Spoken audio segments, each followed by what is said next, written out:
Hi అండి, welcome back to Sakshi Joy Family Blogs. ఇప్పుడు midnight 3 o'clock అవుతుంది. మా కీర్తన్ లేచి ఇంకా అరుస్తున్నాడు, బయటికి పో అని. ఈ టైంలో ఎక్కడికి పోవాలిరా బాబు అని చెప్పేసి వాడిని లేపి వాటర్ తాగిపించి పడుకోబెడుతున్నాను. పడుకోవట్లేదు, నీ ఒళ్ళోనే పడుకుంటాను అని చెప్పి చూస్తున్నాడు, టైం సైడ్ ఆలోచిస్తున్నాడు ఎప్పుడెప్పుడు మార్నింగ్ అవుతుందా అని. ఇలా ఉంటే వీళ్ళతో నాకు సాక్షిరావు పుట్టినప్పటి నుంచి నాకు ఇట్లాంటివి బాగా అలవాటు అన్నమాట.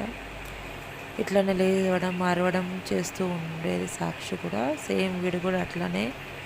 ఇప్పుడు సాక్షి తగ్గింది, వీడు స్టార్ట్ అయ్యాడనమాట ఎక్కువగా.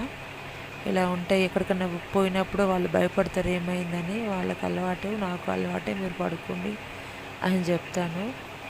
అలా ఉంటే వీళ్ళతో చూస్తున్నాడు, చూడండి ఎట్లా చూస్తున్నాడు. ఇవన్నీ మామూలు అయిపోయినాయి నాకైతే. ఈ వీడియో మీకు నచ్చినట్లయితే లైక్ చేయండి, షేర్ చేయండి, సబ్స్క్రైబ్ చేయండి. బాయ్.